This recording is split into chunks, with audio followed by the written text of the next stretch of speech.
This bald student was a notoriously ruthless school thug who terrified everyone he met. Yet after only 3 months in a correctional facility, he returned in a wheelchair and joined the disabled ranks. With juvenile crime spiraling out of control, the South Korean government finally abolished the law protecting underage offenders. From then on, delinquent students would be sent directly to military-run facilities for reform. Anyone who refused to obey would receive a very physical lesson from the guards. Lee Minsu had only been an ordinary student, but someone framed him and sent him here. He thought his life was over when he was condemned to suffering no different from hell. Yet the weak boy who was always bullied slowly turned the tables, climbed to the top, and eventually became the boss of the entire juvenile prison. At a high school, Nurse Kim is surprised to see a long line of students outside a mobile blood donation bus. Participation here is many times higher than at other schools, and the nurses cannot stop praising the students' admirable spirit. They still find it strange because modern teenagers are rarely enthusiastic about donating blood. But the truth behind the long line is far less noble. The students are urging one another, hurry up. The cash exchange period is almost over. A curious boy asks, how much is one blood donation voucher worth? The answer comes immediately, 5,000 won. In a corner of the schoolyard, Minsu sits on a box, rapidly counting thick stacks of cash. When a customer hesitates, he pitches the deal. Here, 2 vouchers. 10,000 won total. Come again next time. Students crowd around him to exchange vouchers for game money before the break ends. Minsu smiles deviously as he explains his scheme. He buys a gift certificate worth 5,000 won for 10,000. It sounds like a losing deal, but his real target is the blood donation voucher attached to it. He knows each blood voucher secretly sells for around 12,000 won. By listing them online for 10,000 to patients who urgently need transfusions, he receives a flood of messages from buyers. No one else dares attempt the scheme because trading the vouchers is illegal. But Minsu is a minor and feels no fear. He arrogantly assumes that even if caught, he will only receive a warning. Society has deteriorated so badly that juvenile crimes now include violence, theft, fraud, and even murder. Yet even when facing the most serious young offenders, the law still cannot punish them properly. Counting the money in his hands, Minsu mutters, only 600,000? Business is terrible this month. He believes police will never care about an offense with no obvious victim. But criminal business is never as easy as he imagines. The moment he lets his guard down, a devastating kick slams into his face and knocks him over. Money and gift vouchers scatter across the ground. He bitterly realizes that once someone chooses crime, he soon becomes the target of another crime. Minsu lies coughing painfully as footsteps approach. This is the price of profiting through crime, and no one here intends to sympathize. Several large youths surround him. A blonde thug smiles maliciously and asks, Minsu, did you make a lot of money today? Minsu can only grit his teeth and curse inwardly, knowing no one in this place will protect him. Looking at a wall covered in slogans about correctional education and ending school violence, Minsu finds it all laughably hypocritical. He despises this rotten world, believing moral speeches solve nothing. The bullies continue mocking him, and one of them even farts shamelessly, filling the area with a foul smell. The leader smokes while violently pressing Minsu's head against the pavement. He growls, when you make money, you pay tribute upward. Did reform turn you into an invalid? Then he spits directly into Minsu's face. He insists that without Do Jangsu, Minsu is nothing. Even the bully becomes visibly uneasy at the name. He admits Jangsu is 100 times more frightening than him. And you know what? Do Jangsu is getting released today. Minsu's eyes widen and his body trembles at the name Jo Jangsu. Do Jangsu is the leader of a criminal organization created by juvenile offenders in the area. Nearly everyone has been his victim, yet no one dares call themselves one. Why? Because they fear the brutal revenge that takes place beyond the law's reach. In truth, he is a madman capable of committing the worst atrocities without hesitation. Back at the scene, the bullies laugh as Minsu trembles. You talk like you know him personally. Is Jangsu your friend? They enjoy his misery and continue pressuring him. Come on, pay your tax. You don't want Jangsu to hate you, right? Minsu lowers his head, reaches into his pocket as if taking out money, and mutters, fine. Take it. But instead of money, he raises his middle finger and roars, "Come over here and take this." The provocation wounds leader Taeyong's pride. He screams furiously, "Are you tired of living? How dare you mock me?" A brutal beating immediately rains down, leaving Minsu curled up helplessly. The others do not intervene and instead laugh. Taeyong is angry. That guy loses his mind so easily. Completely enraged, Taeyong grabs a nearby shovel and snarls, "Don't stop me. I'm finishing this bastard today." Ignoring warnings that he might be sent to a correctional center, he swears he will make Minsu fear him as much as he fears Jangsu. But before the shovel can fall, a tremendous impact suddenly strikes Taeyong and drops him instantly. The henchmen freeze in place, their faces filled with terror at the sight. An unfamiliar foot appears before Minsu. Despite his injuries, he looks up in astonishment. School violence is forbidden, a firm voice declares. It is Kang Yu Seong, the student council president. He calmly removes his glasses, helps Minsu up, and asks gently, "Are you all right?" The surrounding students recognize the model council president, but cannot understand why he appears so different. Furious at the interruption, Taeyong screams, "Who the hell are you?" He swings the shovel and threatens to kill everyone before going to reform. Yu Seong elegantly dodges the swing, leaving the shovel cutting only air. Before Taeyong can recover, Yu Seong grabs his shoulder, closes the distance, and growls, "Have you ever killed anyone?" He brutally forces Taeyong's head against the road, making him scream. Yu Seong coldly warns him about the price of taking another person's life. Bones crack under the force as Taeyong screams in agony. After all his boasting, he is already begging to be released. Desperate, he orders his men to attack. The remaining thugs rush forward when they see their leader humiliated. "Bastard, you think interfering makes you safe?" Yet Yu Seong remains terrifyingly calm. He repeatedly evades and counters with precise blows, dropping the bullies one after another. Yu Seong grabs one thug by the head and slams him violently to the ground without mercy. The last henchman becomes too terrified to stand. He stammers that he only pretended to charge and begs Yu Seong not to approach. "Wait, seriously, don't come closer." His screams echo as Yu Seong decisively finishes the group. "I told you school violence is forbidden." Watching the council president's back, Minsu softly calls, "Kang Yu Seong." Hearing his name, Yu Seong stops while still gripping an enemy by the collar. He turns with a meaningful smile. "Call me your brother." "Why are you using my full name?" Minsu answers bitterly, "Brother, my ass. You're not my brother anymore. Stay out of my business." Yu Seong states coldly, "You are my younger brother. Whatever you think, we are still family." Minsu turns away in silence. Yu Seong notices his wrist and mocks the old watch, telling him to throw it away because it looks humiliating for someone adopted by a rich family to wear something so cheap. Minsu wears a watch engraved with the words Penguin Orphanage, a keepsake he has always treasured. As he walks away, Yu Seong shouts to ask whether he is attending class, but receives only an indifferent answer. "Whatever. I'm going home." Yu Seong sighs and calls his brother an idiot. Yet the secret lies on the wealthy honor student's own wrist. He wears the exact same old Penguin Orphanage watch. As Minsu walks, guilt weighs on him. He fears Yu Seong's involvement in fights will damage his future at medical school. One brother is student council president and an elite student admitted directly to a prestigious medical school, while the other is a notorious troublemaker. The irony is that they are biological brothers. His older brother was originally named Lee Hyu, but after being adopted by a rich family, he changed his name to Kang Yu Seong. While the older brother entered a shining new life, Minsu remained behind and returned to the old place. He stops before Penguin Orphanage, where he remains trapped in harsh reality.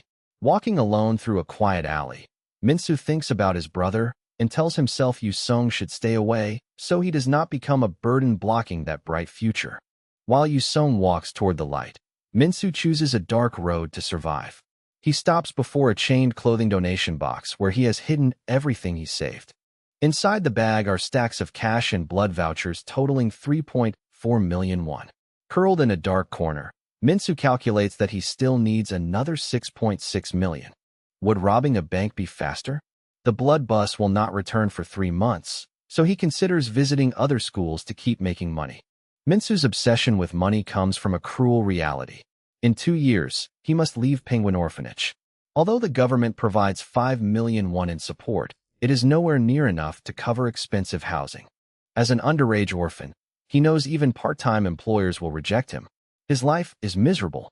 He knows his actions are illegal, but they are the only fast way to earn money and stop being a burden to his brother. Suddenly, a huge shadow covers Minsu from behind. A bully with a twisted grin sneers. Our Minsu has quite a lot of money, doesn't he? He roughly places a hand on Minsu's shoulder and whispers maliciously that money earned through crime will be confiscated by the government when caught. Under the thug's crazed laughter and disgusting closeness, Minsu trembles and asks, what do you want? The thug repeats his earlier boast. I told you, I'll make you wet your pants whenever you see me. While Minsu faces danger, school life continues normally elsewhere. Students chat noisily while Kang Yu Seong calmly takes notes at his desk. The teacher enters and firmly orders everyone to sit down as class begins. Smiling broadly, he announces that Du Jiangsu, the student who once terrified everyone before entering the correctional center, has officially returned. He hopes the class will help him readjust because he believes Jiangsu has reflected deeply. The students murmur that their school is now in serious trouble. They know a correctional center means nothing to someone like Jiangsu, who was released after only 4 weeks. Du Jiangsu, leader of the juvenile criminal gang and an uncontrollable tyrant, has returned. But the truth leaves everyone stunned. Instead of a powerful gang boss, Du Jiangsu is now a cripple in a wheelchair, staring blankly with his mouth hanging open. His glorious past is gone, leaving only an empty shell that laughs mindlessly. The disgust peaks when someone screams, "He peed himself." Jiangsu loses control and urinates in front of everyone, sending the class into panic and revulsion. Teacher, Jiangsu wet his pants. His mother hurriedly wheels her pitiful son outside as students whisper about the madness of the boy they once feared. It all began when the Special Juvenile Correction Act took effect. The controversial juvenile protection law was abolished and replaced with much harsher rules. Their brutality would end only after they paid a terrible price. Young offenders would now be forcibly confined in military-run correctional facilities.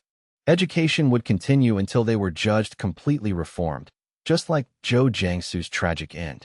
Back in the present, Penguin Orphanage is more chaotic than ever, filled with police sirens and shouts ordering everyone to stay back. Police seal off the dark alley while residents whisper about a serious incident, even rumors of a death. At the same time, the car carrying Yu Seong is trapped in the crowd. When the driver complains that they may be late for tutoring, Yu Seong suddenly realizes this is the neighborhood where he once lived at the orphanage. With a terrible feeling, he throws open the door and rushes out despite the driver's objections. Yu Seong looks toward the crime scene with overwhelming anxiety. Under the dim light, a shattered Penguin Orphanage watch lies on the ground. He freezes. The crowd's whispers stab into his heart. Murder? I heard the suspect is a child from the orphanage. A badly injured body lies cold beneath a white sheet. Yu Seong desperately pushes through the crowd, screaming, "My brother! My little brother!" Then he stops dead at the scene. Under Article 243 of the Special Juvenile Correction Act, police announce the suspect's arrest. It is Minsu, standing with his head lowered and hands cuffed behind him. His clothes are covered in blood, his face wounded, and his eyes completely empty. From this moment onward, all of the boy's personal information will be controlled by the Military Correctional Center. In courtroom 303 of the Juvenile Correction Center, a deafening slam of the gavel breaks the suffocating silence. The stern judge growls that Minsu is beyond reform. Standing in handcuffs, Minsu keeps his head lowered while the accusations continue. Lee Minsu, you show no remorse. Do not forget that you are here on a murder charge. His usual arrogance is gone. He can only protest weakly. I didn't kill anyone. I've said it again and again. Why won't you listen? The judge responds with contempt. TCH. Always lying. The judge raises an evidence bag containing a blood-stained brick. Then explain your fingerprints and blood on this brick. His patience is exhausted as he lists Minsu's previous offenses. Are you claiming you did none of those either? He says Minsu is like every criminal who blames circumstances, family, or society to portray himself as the victim. Whispers spread through the courtroom as the judge condemns the lack of remorse among delinquent children. At this rate, every minor disagreement will end in murder and the world will become a graveyard. You need to learn a lesson. He lectures sarcastically, saying that if someone troubles him, he should ask an adult for help. In the judge's eyes, Minsu committed crime because he never trusted adults. The official sentence follows. Under Article 28 of the Correction and Reform Act, Minsu is ordered into juvenile detention. He boards a prison bus bound for a remote location. The boys on the bus complain loudly. Damn, this place is far. When are we arriving? Is this North Korea? There are only mountains everywhere. Another asks crudely, I need the toilet. Are we stopping? Hey, officer, sing us a song. One boy begins teasing the escorting officer. The policeman forces a smile and says, come on, sit quietly a little longer. The delinquents grow impatient, and one screams that he can no longer hold his bladder. The noise dies when a majestic archway appears, leading into an isolated compound. The officer says coldly, wait until you're inside. You'll have plenty of time to perform. The bus moves deep into the mountains toward a huge, freezing structure called the Juvenile Correction Center. The boys grow nervous at the rundown appearance and cannot believe they must sleep here. Then a cheer suddenly breaks the gloomy silence. Look, girls. Beyond the fence, female inmates perform hard labor with shovels. The boys go wild, pressing their faces against the windows, making crude comments, and breathing like perverts. The officer destroys their excitement. Quiet. That side is forbidden territory. Stop dreaming. The heavy iron gate slams shut, officially trapping everyone in a world without escape. The moment they step off the bus, the boys reveal their arrogance, complaining about back pain and demanding absurd things like a game room. One even blocks a guard and demands cigarettes. When told minors cannot smoke, he becomes aggressive and threatens. Do I need to punch you before you hand them over? 1 punch. 2, 3, or 4. As the tension rises, a strange sound suddenly echoes.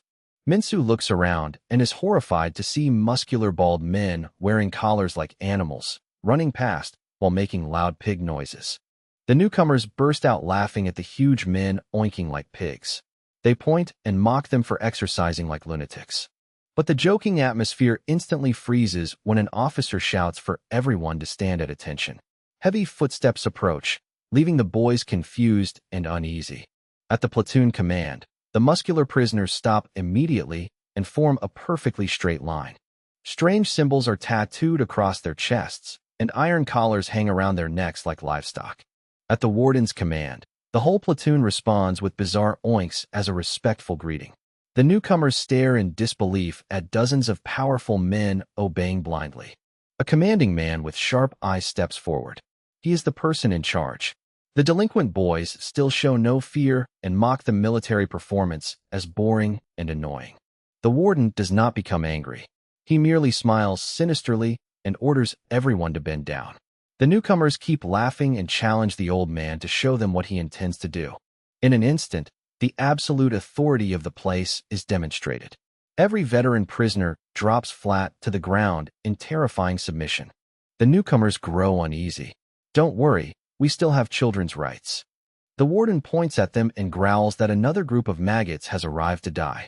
You have 10 minutes. Turn those maggots into pets. The muscular inmates answer with savage animal cries. One newcomer insults the warden as a cowardly old man and threatens to break his neck. Loud boasting is the fastest path to death. Before he finishes, a massive fist smashes into his face. Minsu can only stand frozen in shock. The real nightmare begins as the beast-like men attack wildly. The youths who were arrogant moments ago now scream helplessly. They beg the monsters not to come closer. One inmate is kicked across the yard as impacts and screams echo everywhere. The warden smiles triumphantly and announces that from now on, none of them are human.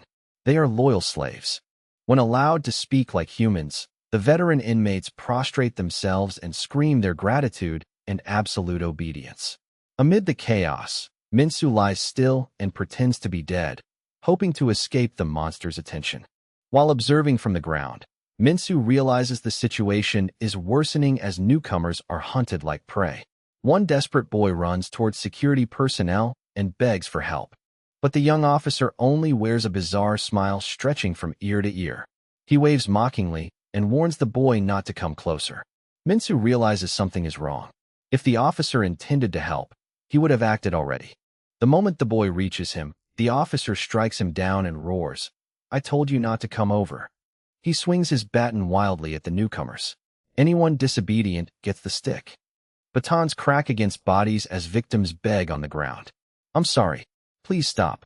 Watching motionlessly, Minsu concludes this is intimidation rather than an attempt to kill. The officers control their strength carefully, exaggerating their movements while avoiding vital points. Minsu thinks, this is not violence meant to kill. Most people do not want to become murderers, including me. But his quick judgment catches the attention of a powerful officer, who bends close and smirks. "You act pretty well, kid."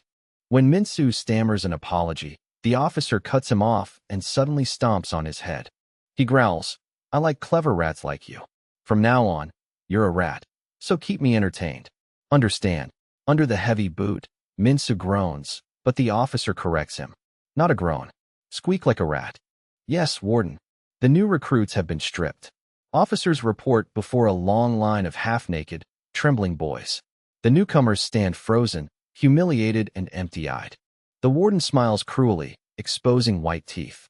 "Good. The assessment begins now." Meanwhile, at 2 in the afternoon in a quiet apartment complex, a well-dressed man silently appears outside one unit. He rings the bell and calls, "Hello? Is anyone home?"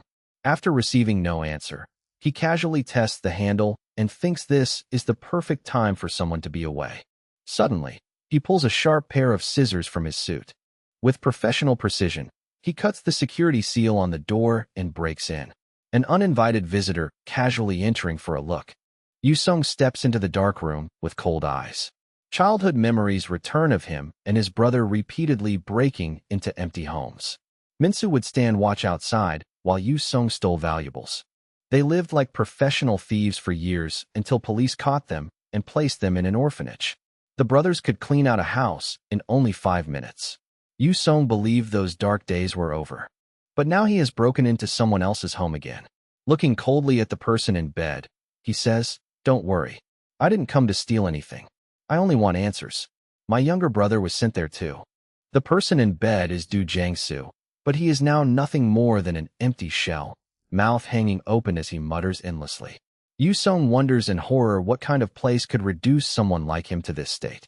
Although the report says Jiangsu fell from a height and hit his head, Yu Seong sees no sign of fractures or major bodily trauma. He cannot understand what turned the once ferocious school boss into a broken, mindless man. Watching Jiangsu sob because he soiled himself, Yu Seong finally loses patience. He grips the man's face and growls, "You were there only 4 weeks, but my brother may never come out. Wake up and answer me." Jiangsu panics and screams about electric shocks. "It hurts. It hurts. I was wrong." Yu Seong realizes questioning Jiangsu may be useless because the man can only scream in terror about electricity. But on closer inspection, he discovers strange red scars across Jiangsu's chest. Meanwhile, the correctional center's brutal classification process is underway. Letter-shaped stencils are pressed against the newcomers' chests, and red paint marks their ranks according to the severity of their crimes. The boys kneel half-naked in humiliation with crimson symbols stamped onto their bodies. Sitting in an armchair in the yard, the warden casually reviews each file. Names like Oh Sang-jin and Park San-woo receive only C rank for petty theft and property damage. Disappointed, he complains that they are all boring small-time thieves. Then his eyes stop on a familiar face. He smiles, certain he has found an interesting boy. Red paint sprays across Minsu's chest. The warden shouts excitedly, "Congratulations, rat. It's you." Minsu tries to speak, then quickly corrects himself with the required squeak. The warden laughs and says Minsu is far more violent than he looks. A blazing red A covers his chest. Minsu is the only A-rank newcomer in the group. The warden promises, "Welcome to paradise, where you will receive very special care." His file states, Lee Minsu, 18 years old, charged with murder and classified as rank A. At Yanji Girls High School, a mysterious stranger draws the students' attention. One girl urges her friend to stop eating and look across the road. A scholarly-looking young man leans against a bicycle while reading a book by Rambo. His handsome, romantic appearance makes the girls exclaim that he is unbelievably attractive. Seeing an opportunity, two girls excitedly approach and pretend they have met him before. They openly ask to become friends immediately. One even assumes he is an idle trainee and asks for his social media account. Yu Seong adjusts his glasses. I'm from the Stone Age. I only use carrier pigeons. The answer excites them even more. They find a handsome man without social media charming and adorable. Using their attention, Yu Seong gets to the point. May I ask something?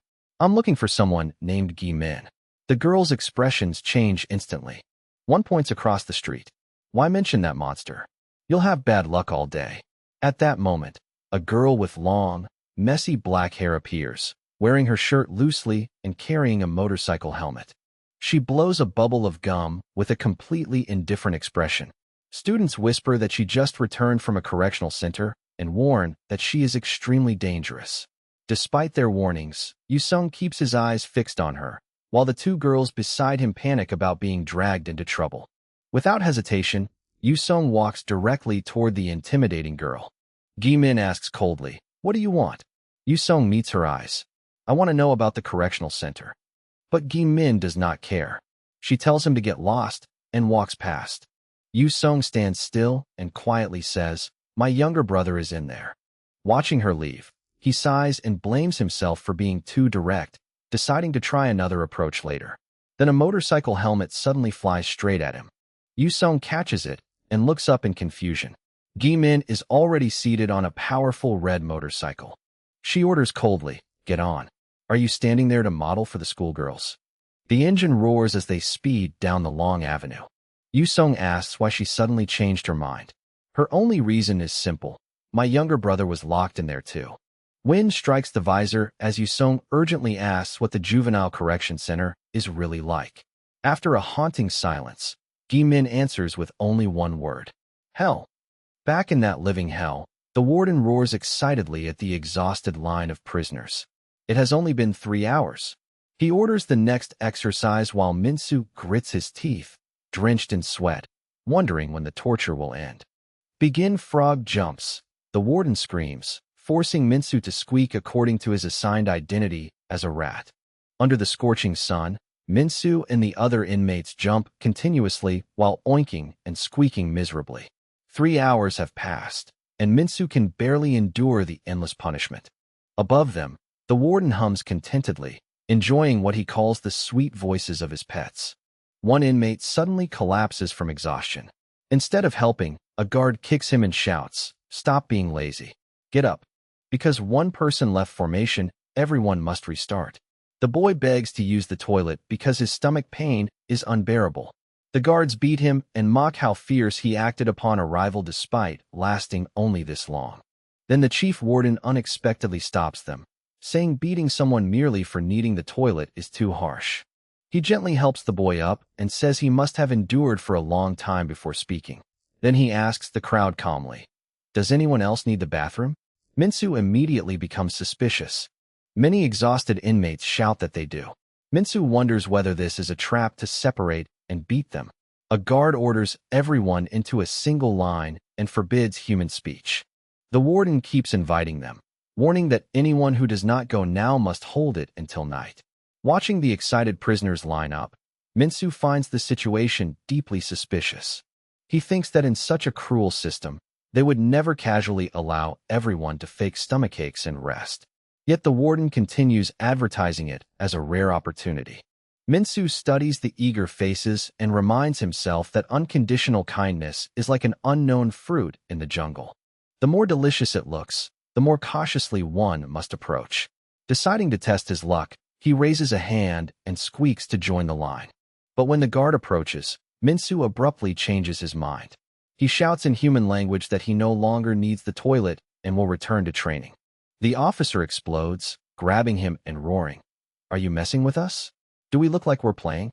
Minsu claims overusing his muscles suddenly cramped his stomach, but the guard threatens, "Stomachache?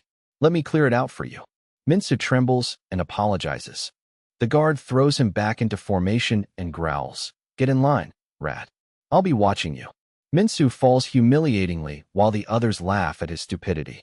Wiping away sweat, Minsu recognizes the inconsistency. They are treated like animals, yet are offered a toilet, something only humans need. It must be a trap. The officer gathers everyone who requested the bathroom and announces that all of them are present. The warden approaches with a sinister smile and grants the privilege. Of course, humans or animals, everyone needs relief.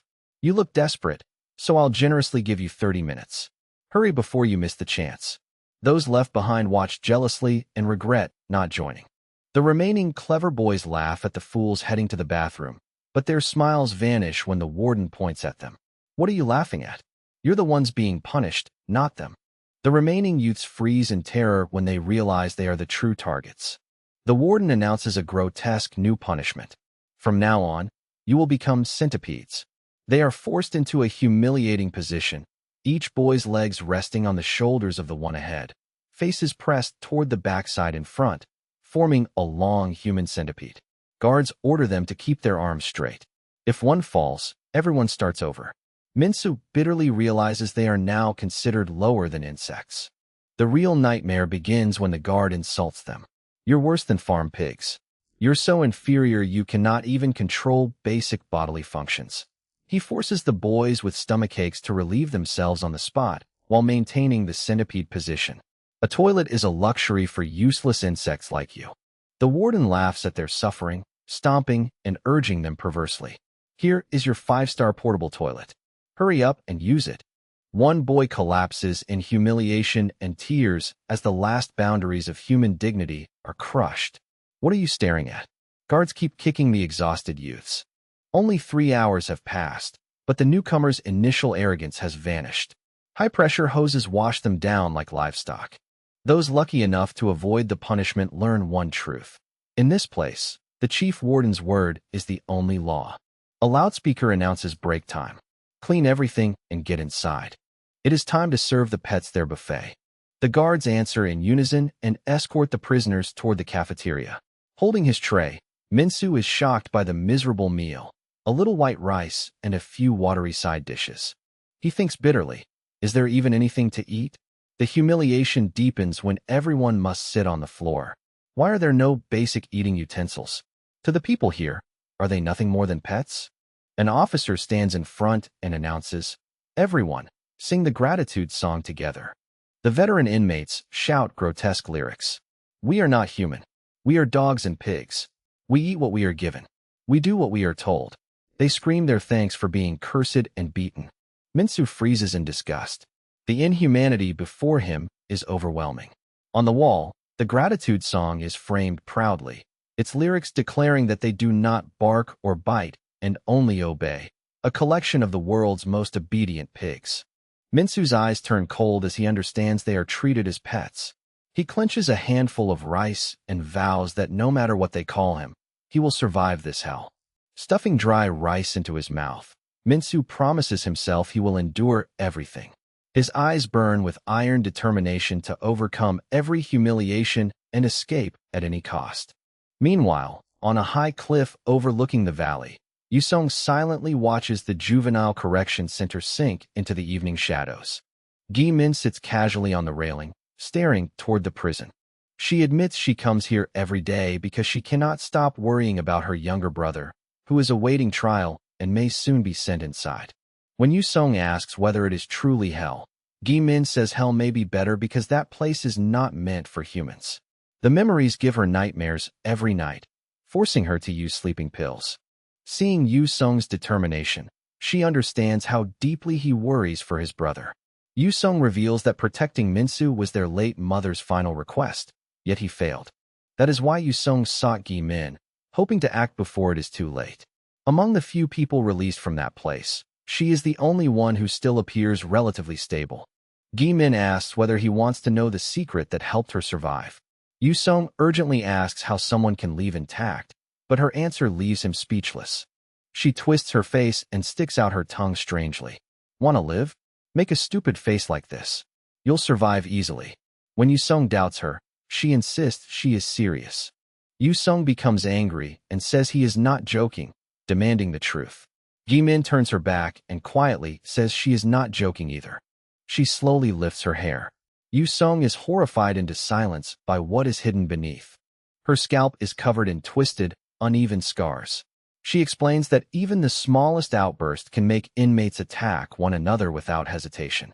The place is filled with lunatics, and she witnessed horrors she never imagined, including people tortured with boiling oil. When Yu Seong apologizes for what she endured, she tells him to stop. She admits she was released early only because she pretended to be mentally impaired. The simple trick became her key to survival, but it may not help his brother much. Seeing Yu Seong's pitying expression, she nudges him with her foot and threatens to kick him if he keeps looking at her that way. He smiles and asks her to move her foot, then asks about the strange marks he saw. Gi-min explains that after the induction ceremony, male and female inmates are washed, given uniforms, and fed. But to prevent escape, everyone must wear a GPS tracking collar. In detention, Minsu awkwardly puts on an oversized uniform and unconsciously touches the black collar tightening around his neck, unaware of its true function. Stop daydreaming.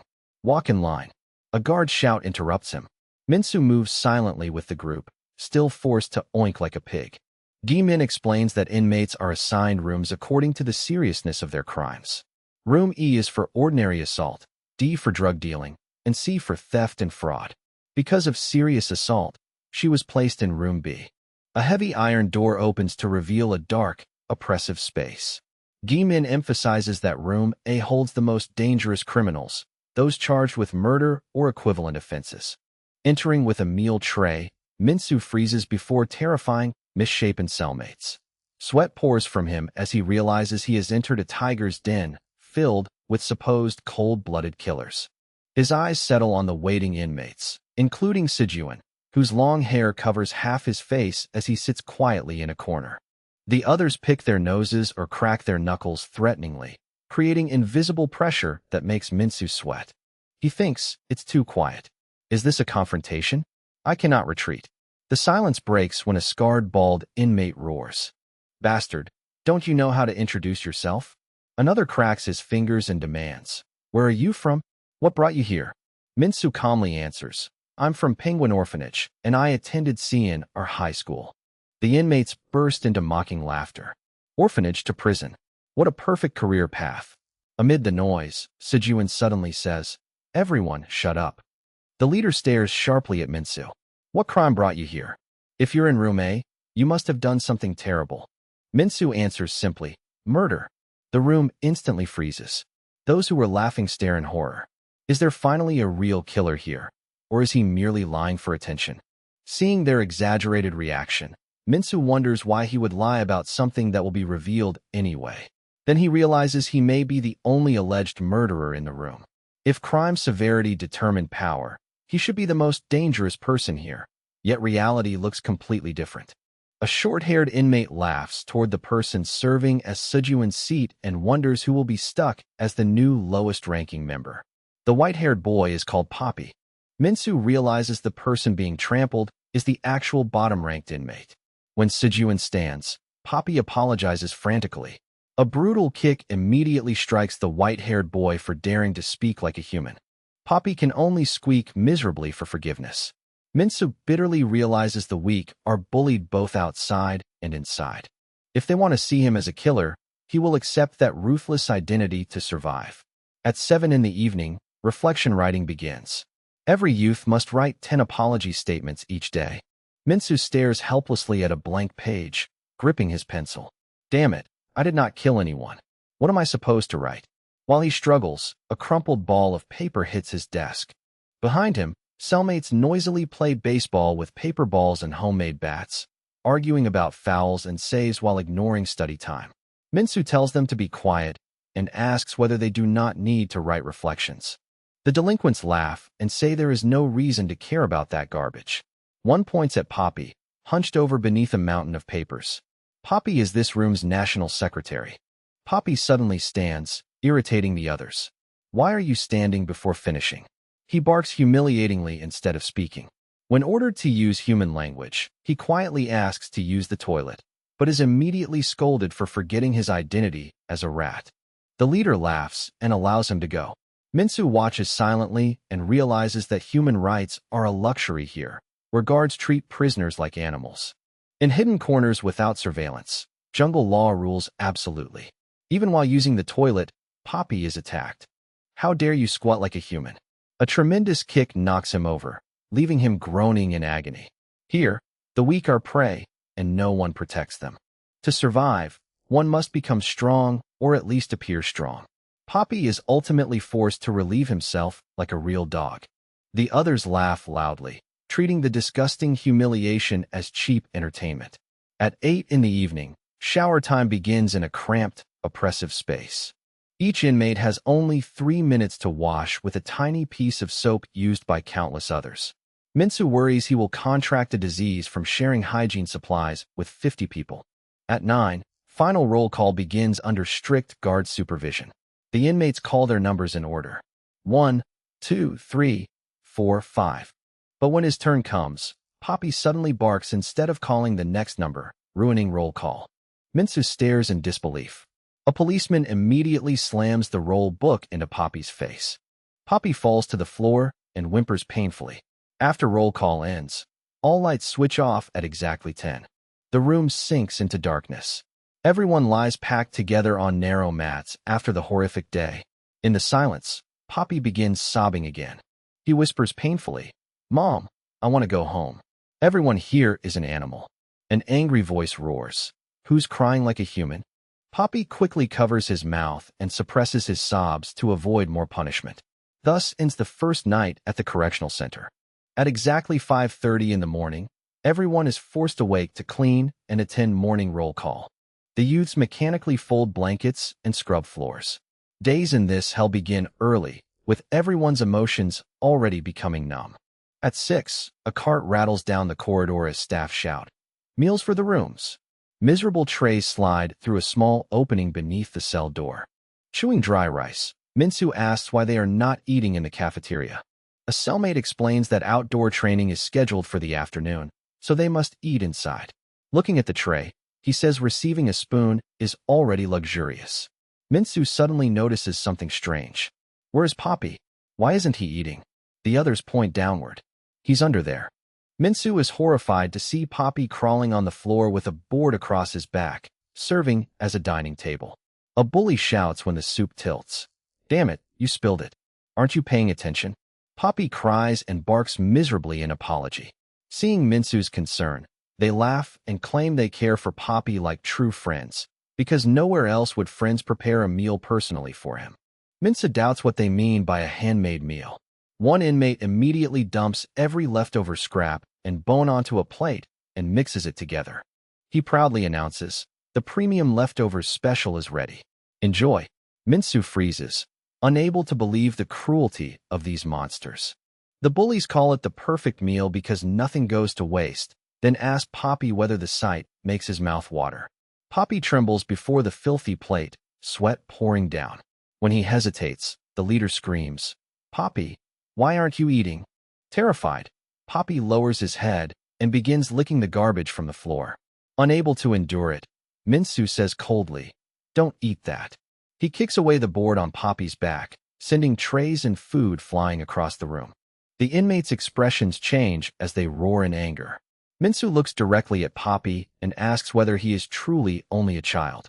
The frightened boy's name tag reads Manhwa Jun. At that moment, Sejun calls out, "Hey, murderer."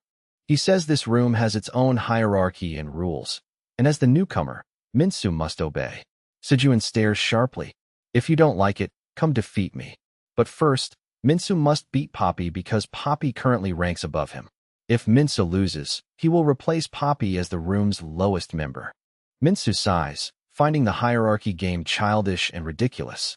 He thinks that even after being locked up for causing trouble, these people still cannot abandon their cheap thug mentality. Suddenly, Manhwa Jun attacks Minsu with a rapid series of punches. The surrounding inmates cheer wildly. "Hit him, Poppy. Aren't you tired of being the youngest?" They laugh that the weak-looking boy has unexpected courage and challenge murderer Minsu to fight back if he does not want to sink to the bottom. Minsu grits his teeth and notices the irony. Poppy is punching him while sobbing and apologizing repeatedly. How can he strike back against someone crying while attacking? The scene shifts to the peaceful penguin orphanage. Inside a familiar room, the director asks whether Yu Seong has packed for his military enlistment tomorrow. Sitting on the floor hugging a penguin pillow, he says everything is ready because these are priceless keepsakes shared with his brother. The director smiles at memories of the troublesome pair. She especially remembers Yu Seong beating local children so badly they were afraid to approach. Yu Seong lightly asks whether he truly did that. Then his eyes become dangerously sharp. He smiles and says she may have misunderstood. He did fight those children, but he was not the one they feared most. Back in the cell, Manhwa Jun cries while attacking wildly. I'm sorry, but I don't want to be Poppy anymore. Minsu can only cover his head and endure. The scarred inmate laughs contemptuously, saying Minsu's murderer title is empty. He grabs him and insults him as a weak orphan abandoned by his parents, declaring Minsu the room's new Poppy. But Yu Seong knows the truth. The child everyone truly feared was not him, but Minsu. When his rage reaches the limit, Minsu suddenly delivers a thunderous uppercut that sends the scarred inmate flying backward. Yu Seong admits that he may be the better fighter, but when Minsu loses control, everything becomes far worse. The lightning-fast blow freezes Manhwa Jun and the others in terror. Even Sujuin's expression changes as he becomes wary of the strength he dismissed. Minsu stands in the room radiating a chilling, murderous aura. Yu Seong bitterly knows that once his brother truly goes berserk, no one can stop him. Minsu attacks wildly. Poppy, all of you will become Poppy. His powerful punch catches the enemy unprepared. He glares and says he warned them this would happen. But Minsu cannot fight the whole room alone and is knocked across the floor. The inmates surround him and laugh. What a mess. Turn us into Poppy? Are you insane? You only have one life and think you can rule this room. They continue insulting him, saying this place is full of people pretending to be tough. One approaches and calls Minsu an abandoned orphan. His deepest wound is touched. Minsu roars, "Shut up," and jams a toilet brush into the offender's mouth. You dare mention my mother? Eat this brush. The others charge as the room descends into chaos. But they suddenly stop, afraid to move closer. Minsu's eyes are empty and terrifying. He holds the broken toilet brush handle like a sharp weapon and asks, "Kill me? Have any of you ever actually killed someone?" Elsewhere, a scarred man with vicious eyes declares firmly, "I will abolish the juvenile law. If words fail, force must be used." He stares at a golf ball like an enemy and swings powerfully to vent his anger at an unknown rival who took his place. His followers applaud. "Beautiful shot, Congressman. What a decisive swing." Still furious, he wishes he could defeat rival Han Mansu as easily. Turning toward Kang Yu Seong, who kneels before him, the congressman asks coldly, "Why are you standing there?" Yu Seong remains kneeling and states his intention. "I am considering early military service. Solving juvenile problems now will certainly benefit father's political career." The congressman tightens his gloves and mocks the fake filial devotion. "You refuse to study medicine and now want to play detective." He swings again with tremendous force and shouts, "Speak honestly, Kang Yu Seong. Isn't all of this really for your younger brother?" He says even if Yu Seong enlists immediately, there is no guarantee he will be assigned to that specific juvenile center. Yu Seong bows and pleads, "I understand. That is why I need father's help. If anyone can make it happen, it is you." But the powerful father turns away coldly. "Why should I clean up the mess your brother caused?" Watching his indifferent back, Yu Seong's eyes darken with resentment. He realizes his father will never help without a price. There must be an exchange. The congressman studies Yu Seong and sets an impossible condition. "Can you help your father become president?" Yu Seong freezes in disbelief as the man turns away. He orders Yu Seong to begin the journey of raising him to the highest office if he wants to save his brother. Back in the cell, tension reaches its peak. "Come on, all of you attack." Minsu stands crazed and bloodstained, holding the sharp, broken handle like a knife. Before he can move, a huge inmate grabs him from behind. Another punches Minsu directly in the head while he remains restrained. The inmates panic when Minsu lies still. Is he dead? Killing someone here will ruin us. Then Minsu suddenly opens his sharp eyes. Using the opening, he kicks the large inmate in the groin, dropping him instantly with a scream. Sejun calmly approaches and mocks him. Is your trigger word mother? Or did being abandoned make you this crazy? How sad. Does your mother know the child she abandoned became a murderer? Minsu's fury explodes. He charges, but Sejun easily reads the attack and locks his arm. Sejun threatens, apologize unless you want to lose your eyes. He keeps insulting Minsu's past. For what? Because your mother abandoned you? Or because you committed murder? Suddenly, Sejun releases him and raises his hands. Enough. Stop, bastard. While Minsu is confused, Sejun turns away and blames everything on him. See? It was all him. I was only passing by. Minsu stares. What? Who are you talking to? Guards immediately storm into the room and roar. Bastard. Do you know where you are? Everyone is forced against the wall. The guards confiscate the broken handle and beat Minsu brutally. You just arrived and already started trouble? Minsu can only groan. An officer records that Minsu attacked cellmates with a weapon. When questioned, Sejun and Manhwa agree. Yes, he did everything alone. We're innocent. Minsu is dragged away badly injured and declared beyond help.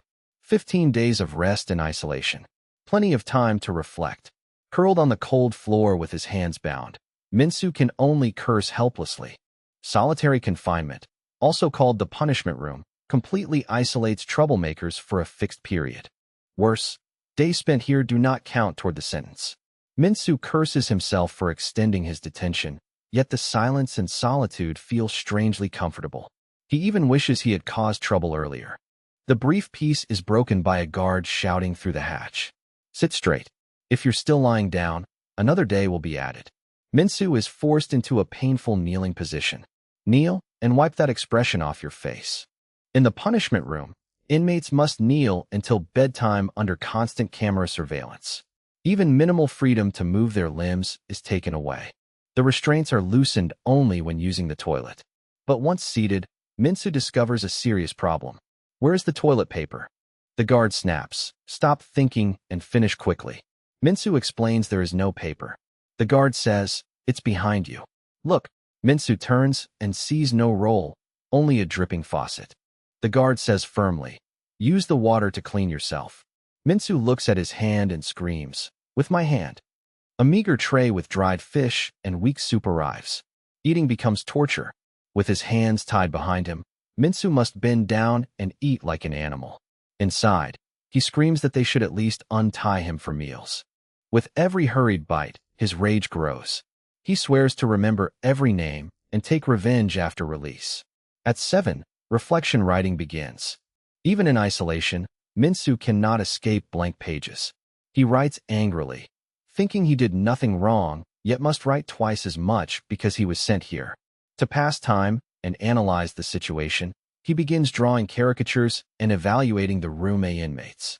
From the mocking scarred man to the huge glutton and cowardly Poppy, all receive contemptuous notes. Everyone has problems, but the greatest threat is someone else. Minsu's eyes turn cold when he reaches the name Sejun. I drew you uglier than everyone else. Although he recognizes Sejun as a skilled fighter, his desire for revenge overrides caution. Night falls, and solitary confinement becomes frighteningly silent. Minsu lies on the floor in deep sleep, hands still bound and the collar cutting into his flesh. In a daze, horrific memories from the past return. Young Yu Seong and Minsu stand in pajamas at night, watching a house consumed by raging flames. The red fire illuminates their stunned, traumatized faces. Minsu suddenly wakes in the night, jerking upright and gasping with terrified eyes. His scream echoes through the dark room as the old fire once again strangles his mind. Bound tightly and drenched in sweat, Minsu curses. The harsh environment may be causing the nightmare to return repeatedly. He pants in fear, certain the nightmare will come back if he falls asleep again. In the end, Minsu spends the entire night awake and exhausted. After 16 long days, the punishment finally ends. Lee Minsu, your isolation order has been lifted. Return to your cell. The moment he enters room A, he faces the people who sent him into solitary. Minsu grits his teeth. Damn them. But the inmates suddenly act friendly. We're sorry. We went a little too far, right? Manhwa will not have to be Poppy anymore. Minsu wonders whether the problem could really be solved so easily. He accepts the apology but demands, "Fine, I accept, but I also want an apology from Sejun." A crushing stomp immediately lands on Minsu's head. "Looking for me? Take this heel and wake up." Before Minsu can resist, the others restrain him and cover his mouth. They stuff a filthy cloth into his mouth. Sejun orders them to drag Minsu into the bathroom. One laughs that the underwear used as a gag has been worn for a week. Sejun looks down and mocks. "Mama's boy, were you looking for me? Unfortunately, someone wants to see you even more than I do." He introduces the inmate who hates Minsu for kicking him in the groin during their earlier clash. The man sighs perversely that holding back all day was difficult. Minsu lies helplessly on the floor with his mouth sealed. Just as the situation becomes desperate, a commanding voice breaks the tension. "Enough." A dignified police officer has appeared at the cell door. Sejun casually greets the newcomer. "You must be the new guard. Don't mind us. We have permission." The officer steps closer and asks coldly, "Permission from whom? I'll deal with all of you later." Then he unexpectedly extends a hand toward Minsu, leaving the boy staring in confusion. In the suffocating, brutal prison, the guard suddenly softens his voice. "Let's go home." Behind the glasses, his face becomes clear, carrying a bright and warm smile. It is Kang Yu Seong, the older brother Minsu longed for, now truly standing there in a police uniform. He takes Minsu's hand and pulls him from the cold floor. To enter the tiger's den legally and save his brother, Yu Seong made a calculated agreement with his powerful father. In a luxurious karaoke room, the congressman sings passionately into a microphone about snowy battlefields and comrades. Sweat pours from him as his intense performance makes the atmosphere strange and tense. General J.E., a four-star commander, is moved to tears by the patriotic spirit. He repeatedly praises the congressman as a true patriotic soldier who embodies the will of the nation's defenders. Yu Seong sits quietly between the powerful men, despising the empty flattery. The congressman boasts that bypassing normal procedures to enlist his son is an extravagant privilege. Yu Seong looks contemptuously at politicians who manipulate records and fabricate mental illnesses so their children avoid service. Rather than inventing heroic stories, he thinks their immature children should be sent straight into the military. When asked whether he is mentally prepared to enlist immediately, Yu Seong answers firmly, "Yes, father. I will enlist at once." Behind his glasses, his eyes show absolute determination to save Minsu. While Minsu awaited trial, Yu Seong repeatedly entered the shadows to gather information from people who had experienced the correctional center. From questioning Du Jiangsu to meeting Gi Min and the orphanage director, every clue confirmed the center was a living hell. That is why Yu Seong appears here with unbreakable resolve.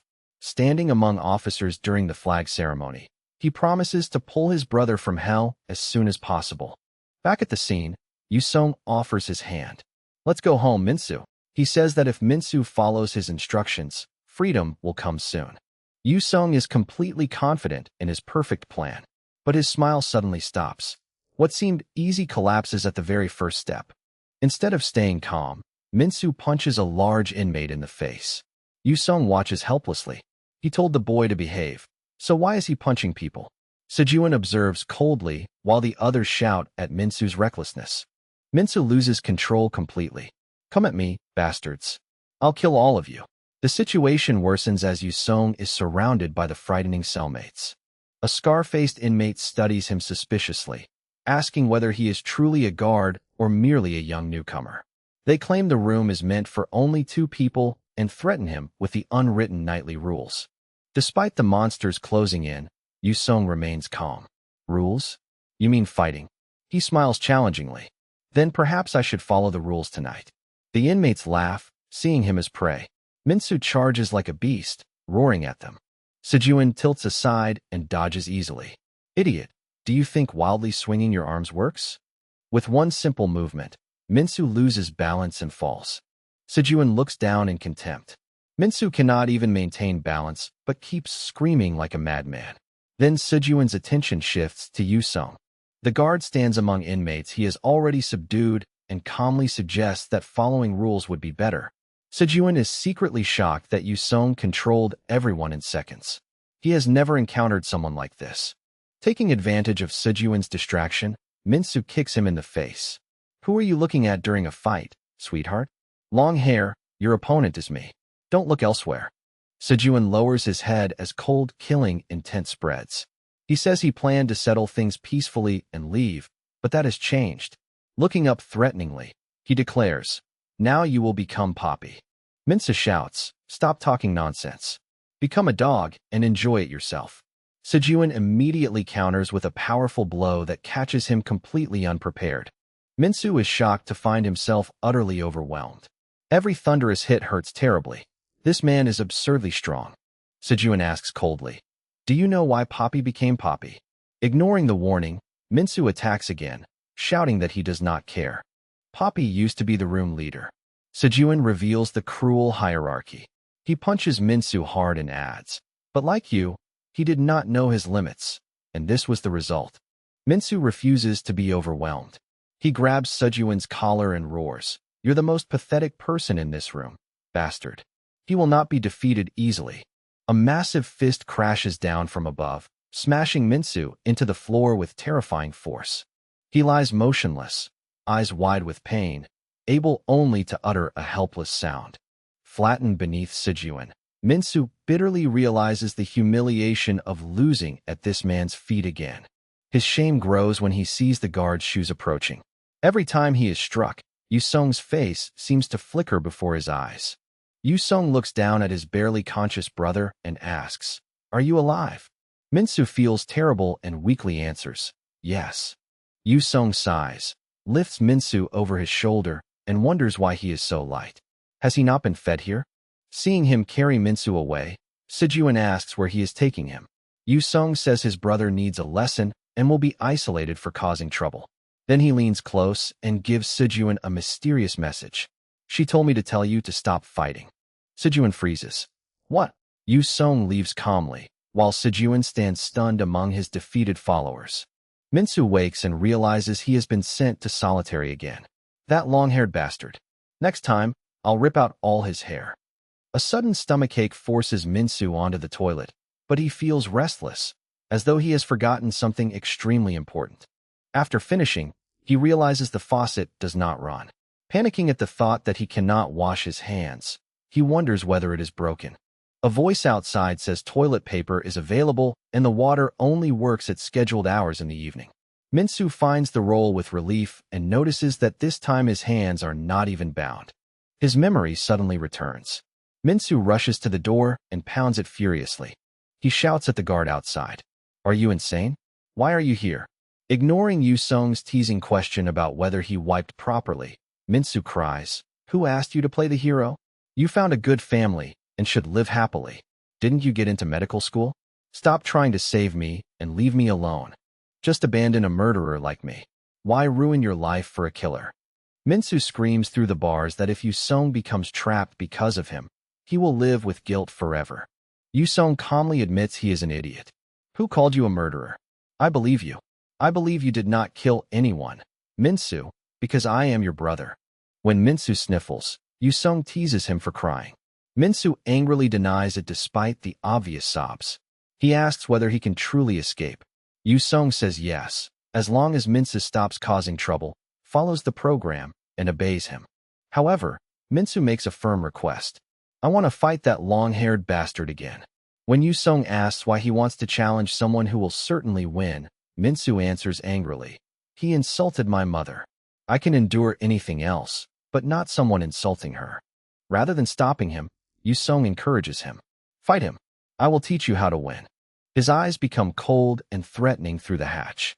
"If you lose, don't show your face to me again." The remaining 15 days in isolation become Minsu's only chance to prepare for the rematch. In the darkness after everyone sleeps, Sejun remains sitting silently like a predator waiting. Yu Seong knows 15 days is far too short to rebuild Minsu's body, so from now on he will teach only one thing: how to defeat Sejun. "Do you really think this is enough to beat that bastard?" Minsu asks while walking down the corridor. Yu Seong answers coldly, "If you lose, handle yourself. I won't need to." Minsu clicks his tongue. At the cell door, Yu Seong grips the handle and asks one last time, Did you memorize the tactics? Minsu steps inside confidently. Of course. Trust me, brother. The moment he enters, Minsu faces the fierce inmates waiting for him. Lee Jang-hee and the others laugh. You're back. Did you enjoy solitary? Did it make you stronger? Let's test it. Minsu lowers his head with a sinister smile. I said I would turn all of you into Poppy, didn't I? Then he suddenly changes his mind. To everyone's confusion, Minsu lies flat on the floor and screams crazily. Why should I turn you into Poppy? Wouldn't it be faster to become Poppy myself? His pathetic performance is worthy of an Oscar. The bizarre action is part of Yu Seong's endurance strategy. First, Minsu must tolerate every attack and humiliation while waiting for one perfect opening. Even when the inmates draw circles all over his chest and use him as a go-board, he must remain still. The humiliation peaks as the bullies sit and play directly on his body, arguing loudly over scores. Minsu screams inwardly beneath their feet. Finally, his limit breaks. He jumps up and roars. Damn it! I cannot take this anymore. The inmates become furious. Lee Jang-hee growls. You're quitting as a pet. Another complains that the game on Minsu's back was interrupted. Amid their anger, Minsu reminds himself to endure. Outside the door, Yu Seong thinks, hold on. Only 5 more days. Then I will settle this room for you. The guards control class time, so I cannot intervene yet. Yu Seong adjusts his glasses and worries. Please do not fight until then. I will prepare the stage for you in 5 days. But reality becomes a chain of brutal beatings. In extreme pain, Minsu grits his teeth and tells himself repayment day is approaching. On the 2nd day, Minsu begins humiliating labor. He is forced to kneel and scrub the floor continuously like a machine. The 3rd day brings oppressive reflection writing. Beneath a mountain of papers, Manhwa Jun trembles under a bully's supervision. Write properly. Merely apologizing for being born is not enough. On the 4th day, Minsu is taken to the field and forced to behave like an animal. He can only growl and rage. During the meal afterward, the atmosphere becomes strangely tense. Sejuan and the others stop eating in shock. Minsu is kneeling on the floor and devouring rice like a real animal, deliberately barking happily and praising the food to satisfy the watching guards. But beneath that obedience lies iron will. Tomorrow is the 5th day, when the humiliation must end. Afterward, Minsu vomits violently in the bathroom because his body is overloaded. Manhwa Jun asks worriedly whether he is pushing too hard, but Minsu says he can still endure.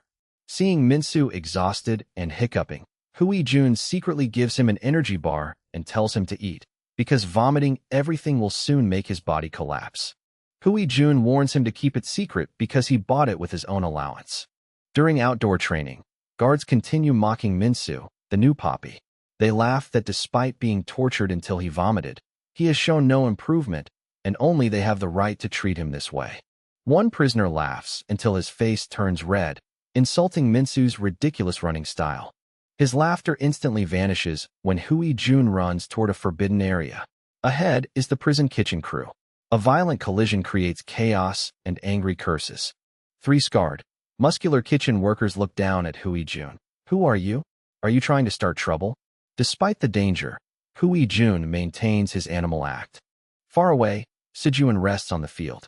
He remembers Yu Seong carrying Minsu away and questions the guard's true identity. Did someone send him, perhaps Sejuan's own older sister?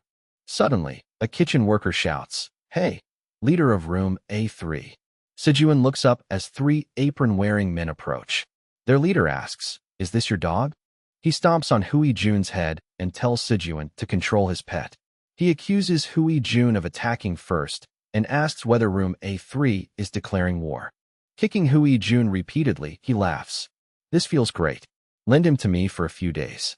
The roommates say nothing, unwilling to offend the kitchen crew over a mere pet. Not far away, Minsu watches silently. He remembers how Hui Jun gave him his only candy when Minsu was isolated and bullied. Yu Seong ordered him not to cause trouble, but Minsu cannot simply watch Hui Jun be abused. A blue plastic plate flies through the air and smashes into the kitchen worker's face before he can finish laughing. The impact sends him backward, shocking his companions, the surrounding prisoners, and even Sejuan. Minsu slowly stands amid the stunned crowd. Poppy hump. He roars, "You thugs caused trouble outside and came here, so now you plan to keep doing the same garbage inside?" Walking forward, Minsu says that although they are treated like pigs here, stripped of dignity and crushed, there must still be limits. Helping Hui Jun up, he asks, "No matter how bad things get, aren't you ashamed to be dogs biting other dogs?" The red-haired kitchen worker warns Sejun that this is serious and asks whether he should report a declaration of war. Sejun responds with an elbow to his face. Sejun growls, "War? Fine. But first I must deal with this rebel." Minsu silently apologizes to his brother for ruining another perfect plan. The prisoners buzz, wondering whether this is war with the kitchen crew or a rebellion, while others only want to see violence. Minsu knows he cannot avoid the mess, but vows to keep his other promise. The crowd believes Sejun will crush the rookie murderer instantly. Sejun ties back his long hair and smiles dangerously. "Looking for a beating? I'll give you one." Minsu smiles madly and proposes, "Want a bet?" The winner becomes room leader. Facing the tall leader, Minsu's eyes burn with confidence and revenge. "This time I will win." At the correctional center, students still attend basic academic classes. During class, guards hold absolute authority. Kang Yu Seong calculates phase 1 of his plan, make Minsu room leader. He believes Minsu will defeat Sejun today because he prepared the perfect classroom environment. Yu Seong has arranged the desks into a circle, creating a private arena for his brother. He checks his watch impatiently. It is almost time. Why aren't they here? Excited cheering from the training yard makes him turn. Below the window, hundreds of inmates form a huge circle, laughing and shouting. They mock Minsu for failing to touch Sejun and call him an actor rather than a murderer. Seeing the unexpected scene, Yu Seong sighs helplessly. He rushes to the barred window, his face twisting with rage because Minsu ignored the plan. That idiot Minsu. The crowd cheers as Sejun punches Minsu directly in the face, sending him backward. To prepare for this battle, Yu Seong taught Minsu practical techniques. Step 1 is a powerful hook to break the opponent's guard. Step 2 is a precise punch to the liver. Step 3, an uppercut. Step 4, a middle kick. Step 5, a low kick. Step 6, a front kick. Step 7, a spinning kick. Step 8, a roundhouse kick. Yu Seong demonstrates each technique for Minsu, ending with a powerful straight punch. Through the bars, he asks whether the moves look familiar. Minsu never trained seriously but copied techniques as a child. Does he still remember what he learned by watching? Yu Seong asks whether that is truly enough to win. Minsu admits Sejun is extremely strong. Yu Seong judges that Sejun fights well for someone without formal training. His movements look impressive but lack true structure and combinations. Sejun is merely an ordinary brawler and cannot defeat someone properly trained. Minsu lowers his head in frustration because he was beaten without touching Sejun. Yu Seong explains why he wanted the fight inside the classroom with the desks arranged. If Minsu keeps evading, the classroom's blind corners will force Sejun against a wall. By using the environment to trap him, Minsu's combinations will finally land. But the real fight is going badly. Sejun stands proudly while the crowd complains that the match is boring, insulting Minsu as a loser who only absorbs punches. Minsu wipes blood from his nose and realizes he may be finished. There are no walls to trap Sejun. Hundreds of prisoners form a giant circle, turning the open yard into a deadly arena. Yu Seong races down the corridor in panic, screaming because his foolish brother never listens. At the barbed wire fence, he realizes the huge crowd blocks his view. Abandoning the original plan, he decides to stop the fight before it goes too far. He orders everyone to disperse, but a piece of popcorn hits his face. Someone is casually watching the battle like a movie. It is the chief warden, sitting comfortably and eating popcorn. Why interrupt a good film? Yu Seong salutes and explains that as a new guard he is trying to stop the fight. The warden asks coldly why he should. Chewing popcorn, the warden asks whether Yu Seong likes nature programs showing small mice. Yu Seong cannot understand where the old man is going. The warden gives a cruel analogy. In a nature documentary, when a hungry snake hunts a mouse, the film crew never intervenes. A snake eating a mouse is the natural order. With crazed eyes and a horrifying smile, he says the inmates' battle is the same, part of nature that humans should respect. Watching them destroy one another is unmatched entertainment.